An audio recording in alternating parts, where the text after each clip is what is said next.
November the 19th, 2024, Westminster, 10,000 farmers, tractors backed up along Whitehall, and Jeremy Clarkson walking into the middle of it wearing the same face he's worn on television for 30 years. He's not there as a farmer that day. He's there as the most famous farmer in the country, and everyone in that crowd knows it. He tells the BBC he's there to support farmers. Simple, clean, the story he's stuck to for months. Then Victoria Derbyshire asks one question, and the whole thing comes apart on live television. So it's not about you, it's not about your farm, and the fact that you bought a farm to avoid inheritance tax. 2 words back. Classic BBC, but Derbyshire doesn't move on. Because she's not asking blind, she's holding his own words from 3 years earlier, and everyone watching is about to find out exactly how long this story has been running. Here's what makes this different from every other Clarkson controversy you've seen covered. This isn't tabloid noise. This isn't a joke that got taken out of context. This is a man who spent 15 years building an identity as Britain's farming champion, standing at a protest built to protect farmers from attacks he says he once bought his own farm specifically to dodge, and then, on camera, admitting the whole original reason was invented. Not exaggerated, not misremembered. Invented. Stay with this one, because the way it unravels is not what you'd expect, and where it ends up says something uncomfortable about how easily a good story becomes the truth if enough people repeat it back to you. And if you want the rest of this, subscribe now, because it only gets sharper from here. Go back to 2009. Clarkson is not yet the man from Clarkson's farm. He's the Top Gear host, the one who says whatever he wants in a newspaper column, because that's the job. And in one of those columns,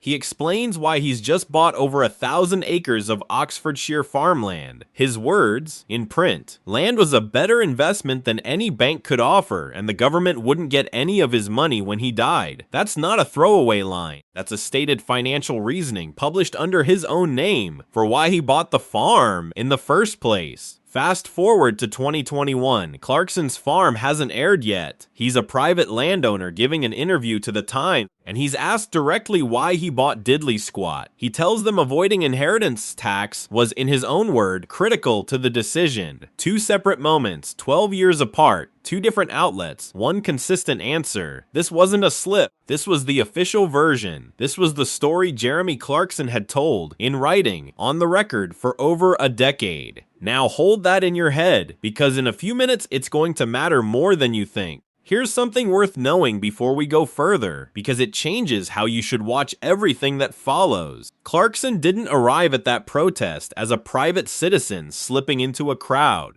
He came in a coach with Diddley Squat printed on the side, with a second coach of farmers behind him from his own farm in Chipping Norton, and with his own production crew alongside him. Reports at the time said Amazon's cameras were rolling, the same crew that films Clarkson's farm, capturing his appearance for the next season of the show. Whatever happened next wasn't just going to be a news clip, it was, quite possibly, also going to be television. That's the backdrop Derbyshire was walking into when she asked her question. By late 2024, everything about Clarkson's public identity has shifted. Clarkson's farm has made him, genuinely, one of the most trusted voices in British agriculture, a man millions of viewers now associate with mud, machinery, and real financial risk on real land. So when the Labour government announces it's ending the inheritance tax exemption for agricultural property, putting a 20% charge on farms worth more than £1 million from April 2026, Clarkson doesn't stay quiet. He goes to Whitehall. He stands on a stage in front of thousands of farmers and calls the policy a hammer blow. He tells the government the plan was rushed through and asks them to admit it was a mistake. He's not speaking as a celebrity anymore. He's speaking as one of them. That's the entire value of his presence at that protest. He's not there for coverage. He's there because he's supposedly lived the thing he's protesting, which is exactly why Derbyshire's question lands the way it does. Because if the man leading the emotional charge against this tax once said, on record, that dodging this exact kind of tax was the critical reason he became a farmer at all, then what is he actually protecting? The farmers behind him,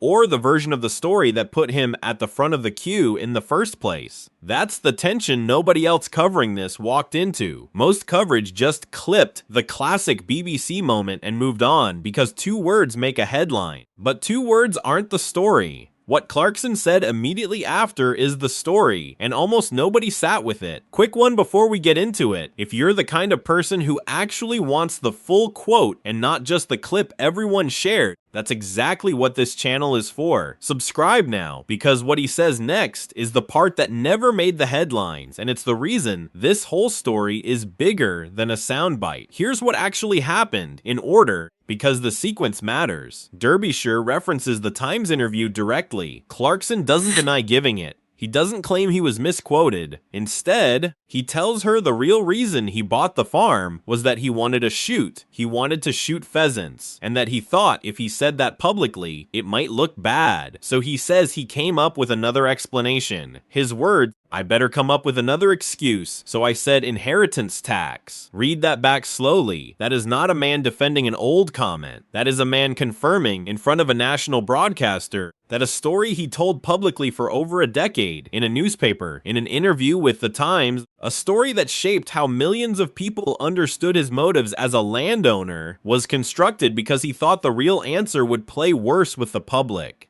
And then he adds one more line that almost nobody picked up on, because it's easy to miss in the middle of a heated exchange. He tells her he actually didn't know about inheritance tax until after he'd already bought the farm. Sit with that for a second, because it directly contradicts the version he gave the Times 3 years earlier. The version where avoiding inheritance tax wasn't just a factor, it was critical to the decision. You cannot be critically motivated by a tax rule you didn't know existed yet. One of those two statements has to be wrong, possibly both. He says it almost lightly. It doesn't really matter, he tells her, because we're here to support farmers. We're not talking about me. He redirects immediately, back to the protest, back to the cause. And in the moment, it works. The clip that spreads isn't, "I invented my reason for buying the farm." The clip that spreads is classic BBC, 2 words of deflection outperforming an actual admission, because deflection is quotable and confession takes context. That's worth pausing on for a second, because it's the whole mechanism of how this story almost got buried under its own punchline. But to understand why this exchange landed the way it did, you have to understand what was actually at stake that day, because it wasn't small. Between 10 and 40,000 people had come to Westminster. Tractors backed up along the roads leading into the city. Banners reading, "No farmers, no food," held up against the railings around Parliament. This was the government's plan to end an exemption that had protected family farms from inheritance tax since the 1990s. From April 2026, agricultural land worth more than £1 million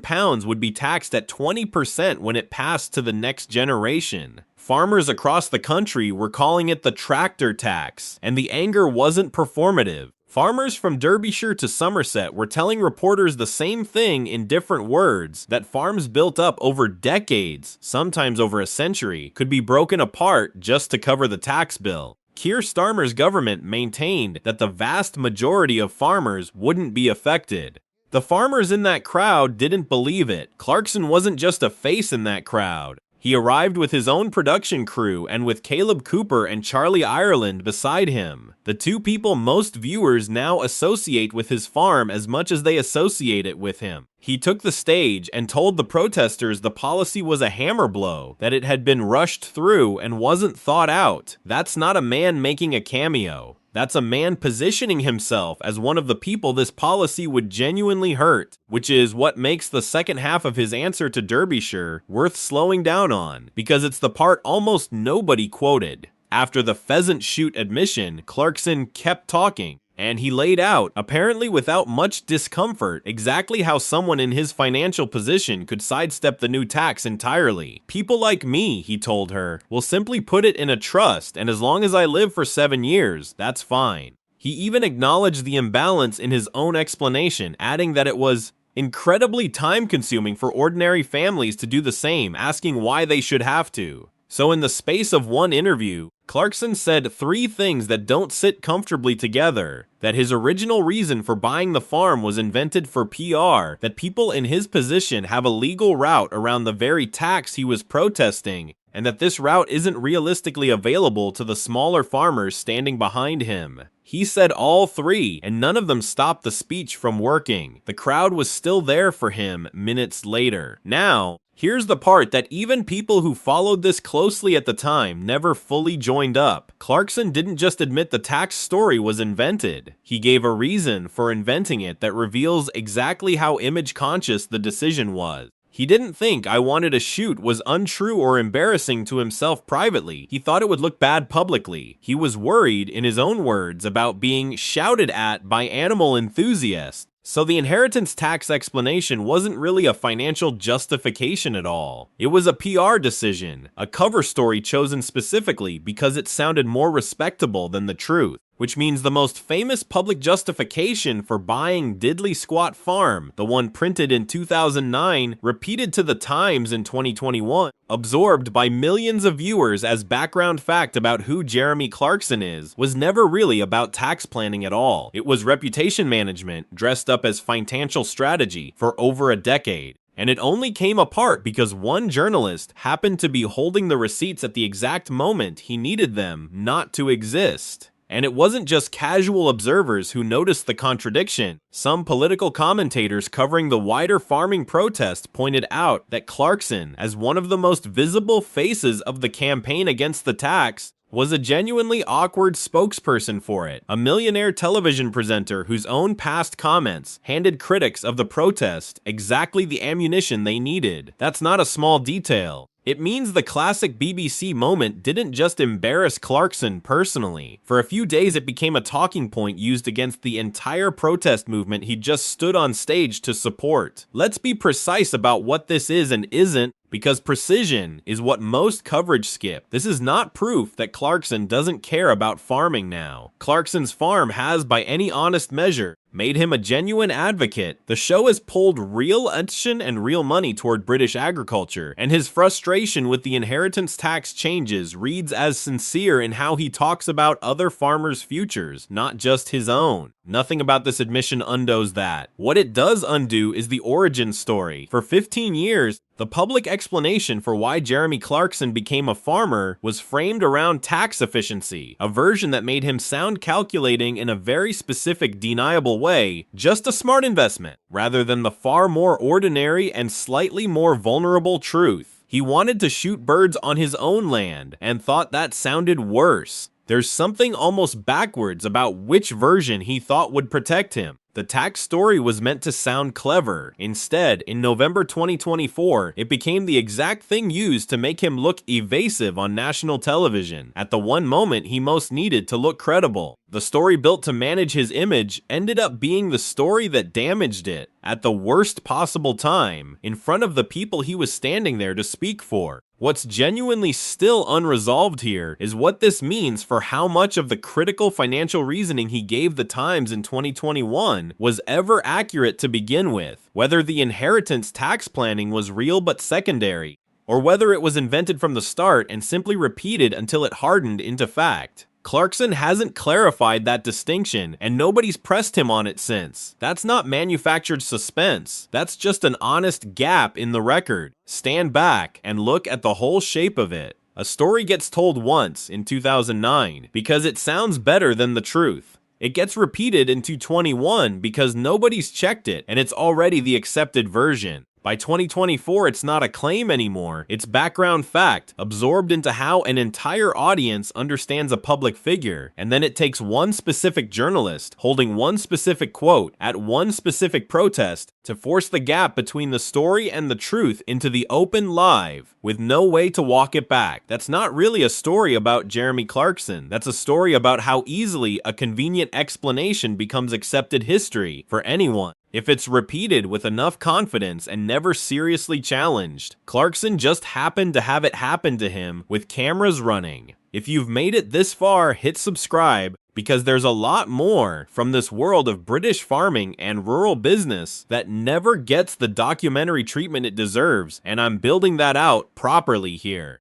I'd genuinely like to know what you think in the comments. Do you think he actually cares more about the tax fight now than he did about the farm back in 2008? Was classic BBC a dodge? Or was it just Clarkson being Clarkson? Thanks, as always, for watching.